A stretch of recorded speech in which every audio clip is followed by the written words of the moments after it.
delighted to see you all. I look forward to CPAC every single year, seeing friends, being with happy warriors and fellow conservatives.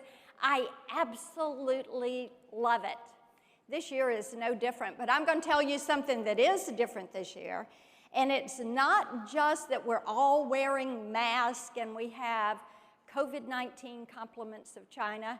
It is that we have a bunch of radical liberals in the White House, the House and the Senate, and they are determined to radically change this country.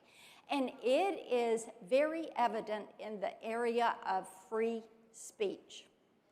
They are determined to take away your free speech and the First Amendment. Now, here is what the First Amendment actually says.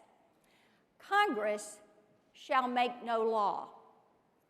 That is an order, shall. They can't do it. They cannot make a law respecting an establishment of religion or prohibiting the free exercise thereof, or abridging the freedom of speech or of the press, or the right of the people peaceably to assemble and to petition the government for the redress of grievances. First Amendment, most important amendment. If they take that one away, you can be certain they are going to come for your Second Amendment rights. And they're going to go right on down the line. This is the core of the cancel culture. Quite frankly, they want to shut you up, take away your ability to talk to others, and cancel you. Now, I bet if I ask for a show of hands, how many of you have lived with being blocked or shadow banned or throttled or censored? I see a lot of hands going up. You know, we all lived through it in this election, didn't we? I've been through it too, but nobody has been hit by this like President Donald Trump. First, they decided they were going to fact check him, the leader of the free world, and then they were going to block him, send a message, and then they were going to temporarily ban him. Then they were going to permanently ban him from Facebook and Twitter, the leader of the free world. But if you go on Twitter today, the supreme leader of Iran, Xi Jinping from China, Putin, and other despotic leaders, they are on there spewing their hate, their vitriol. They have not been fact-checked or banned that I can find. But us conservatives, we have had to put up with this. Big tech, big media, and the Democrats are never going to stop trying to silence us, but they don't realize we are going to fight back. And even though Mark Zuckerberg says that Facebook works more like a government than a company, they think these guys, they all think they're the gods of the Silicon Valley or the masters of the virtual universe. They are so brazen. This week we even had Democrats in the House send letters to cable news providers and streaming services saying that they needed to shut down these conservative outlets like One America News and Newsmax and Fox News because they were giving differing opinions. They were guilty of robust, respectful political debate, giving two sides of the story.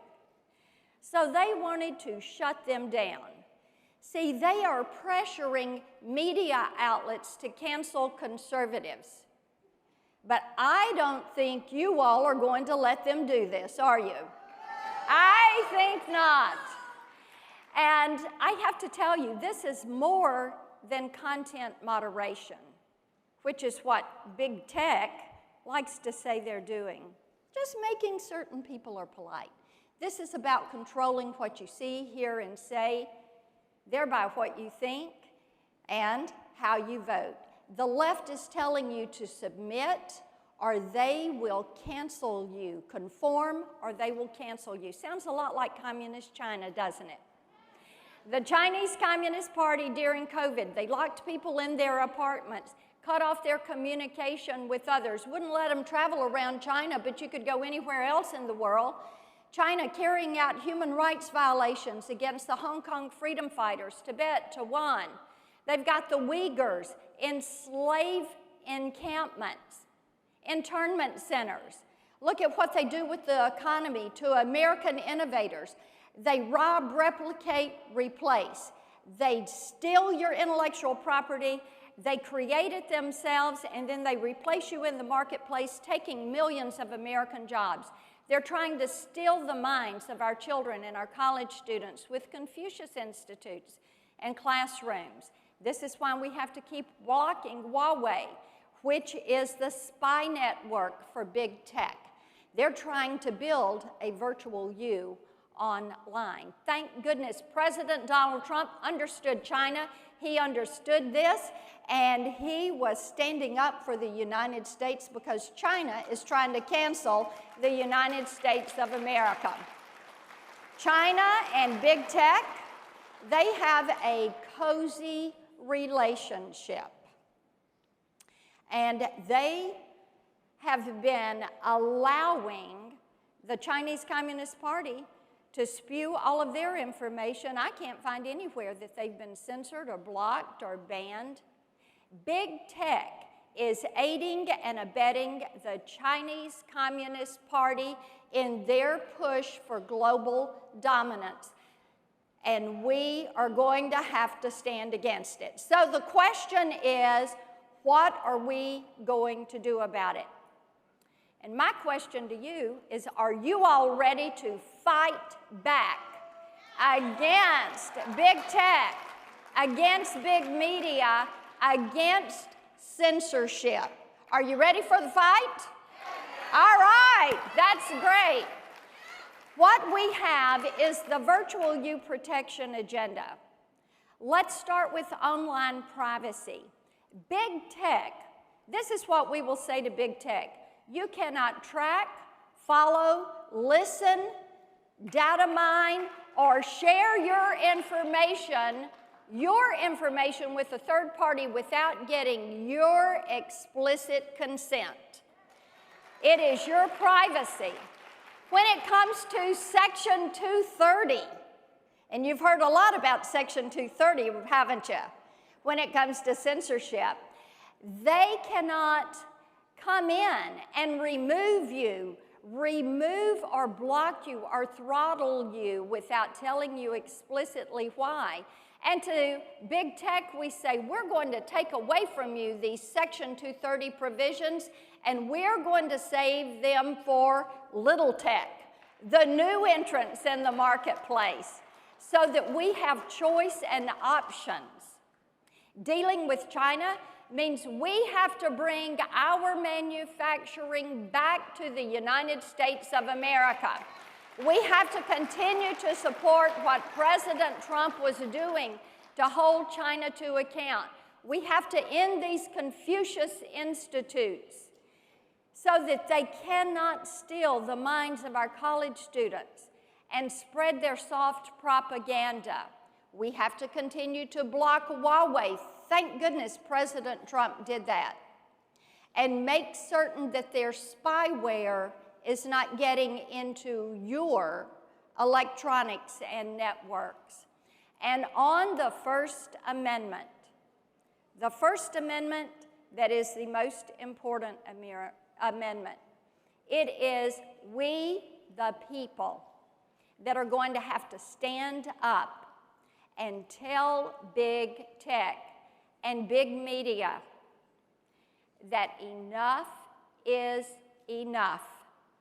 We are going to have to tell them we will not stand for them to cancel conservatives.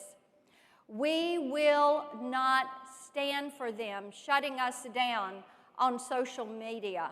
We will not stand for them ending conservative and religious TV programs, music and entertainment that is enjoyed by, we know, at least 74 million hardworking, tax-paying Americans. So, it is going to be up to us to stand up for that First Amendment, to make the point that we, the people, treasure that right to worship as we please. We treasure that right to speak our mind and have an opinion. We treasure the ability to meet, to peaceably assemble, like we are doing here today. And we treasure our right to petition our government. And on that I will say, Nancy Pelosi, let's get the fencing and the wire down and away from the U.S. Capitol. You know, it is important that we have robust, respectful political debate. But in order to keep this in this country, in order for us to have the ability to defend the Constitution, to defend our rights, to vote for the candidate of our choice, it is imperative that we continue the work that we in the U.S. Senate started with President Donald Trump, and that we stand up to China, that we stand up to big tech, and that we continue to protect the Constitution and all of our Bill of Rights. Are you with me? Are you ready to go to work? All right, let's go fight to make certain we protect the Bill of Rights. Stand up for freedom. Thank you all. God bless you.